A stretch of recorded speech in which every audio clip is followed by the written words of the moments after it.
তারা বারবার বলছেন যে তারা একটা সঠিক তদন্ত চান। একটা তরতাজা যুবক ৪৩ বছরের, তিনি হঠাৎ মারা গেলেন এবং কি করে মারা গেলেন তার ৭ দিন প্রায় হতে চললো, এখনো পর্যন্ত তার প্রকৃত কারণ জানা গেল না। জানা তো গেলই না, উল্টে আপাত বিরোধী, পরস্পর বিরোধী মন্তব্য, বয়ানে আরও জটিল হচ্ছে। একদল বলছে সেখানে ব্যাকআপ হয়ে গিয়েছিল, একদল বলছে বা আরেকজন বলছেন যে সেখানে কোনো ড্রোনের শুটিং, সেটা স্ক্রিপ্টে লেখাই ছিল না, সেখানে রাহুল বন্দ্যোপাধ্যায় নিজে উপযাচক হয়ে করেছেন, পারফেকশন দেখানোর জন্য করেছেন, এবং তার বিরুদ্ধে অভিযোগ করা হচ্ছেন যেটা মৃত। এমন আপাত বিরোধী, পরস্পর বিরোধী বহু মন্তব্য উঠে এসে তদন্ত যেখানে স্পষ্ট করা উচিত ছিল কিভাবে মারা গেছে এখনো পর্যন্ত সেটা হয়নি। এই প্রেক্ষাপটে প্রসেনজিৎ চট্টোপাধ্যায়ের বাড়িতে, কখনো রঞ্জিত মল্লিকের বাড়িতে, কখনো টেকনিশিয়ান স্টুডিওতে আর্টিস্ট ফোরাম বারবার বৈঠক করে সর্বশেষ সিদ্ধান্ত নিয়েছেন যে তারা এবার আইনি পথে যাবেন, অভিযোগ করবেন। একদম প্রিয়াঙ্কা সরকারকে সঙ্গে নিয়ে প্রসেনজিৎ, চিরঞ্জিত, আবির, ঋতুপর্ণা সেনগুপ্ত তারা এখান থেকে হেঁটে হেঁটে এসে, দাসানি স্টুডিওর কাছ থেকে হেঁটে হেঁটে কার্যত এসে এই থানায় এসে ঢুকেছেন এবং তারা অভিযোগ দায়ের করবেন। যেটা সূত্র মারফত জানা যাচ্ছে যে প্রযোজনা সংস্থার বিরুদ্ধে এই অভিযোগ দায়ের করা হচ্ছে, কারণ তাদের নেতৃত্বেই গোটা বিষয়টা সেই শুটিং পর্ব চলছিল।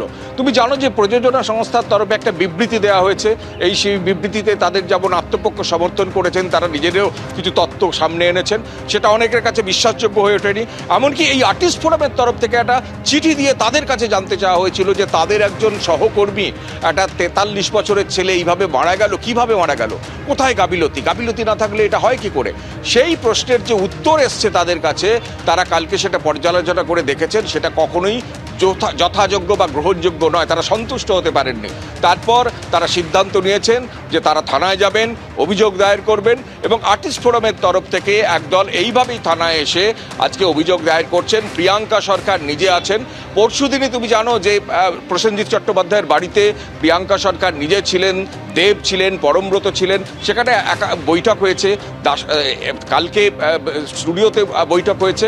তারপর তারা একটা আইনজ্ঞের সঙ্গে কথা বলে এইভাবে এফআইআর করার সিদ্ধান্ত নিয়েছেন। এখন দেখার এফআইআরে কি কি বিষয় উল্লেখ করছেন প্রিয়াঙ্কা সরকার, তারা বেরিয়ে কি বলেন। কিন্তু এটা ঠিক বিলম্বে হলেও যে একজন তরতাজা যুবক যেভাবে মারা গেল তার কারণ এখনো জানা গেল না, শুধুমাত্র অভিযোগের অভাবে এবং আপাত বিরোধী বা পরস্পর বিরোধী মন্তব্যের ফলে ধোঁয়াশার জেরে সেই বিষয়টা ক্রমশ স্পষ্ট হবে। এবং এরপরে আরেকটা মিছিল, সেটা টেকনিশিয়ান স্টুডিও থেকে সেখানে শুরু হবে, সেটা রাধা স্টুডিও পর্যন্ত যাবে।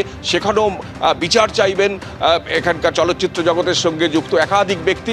সব মিলিয়ে দেরিতে হলেও আজকে রাহুলের মৃত্যুর প্রকৃত তদন্ত, যথার্থ তদন্ত, নিরপেক্ষ তদন্ত এবং তার মৃত্যুর আসল কারণ কি জানার জন্য যে তৎপরতা, সেটা লক্ষ্য করা যাচ্ছে।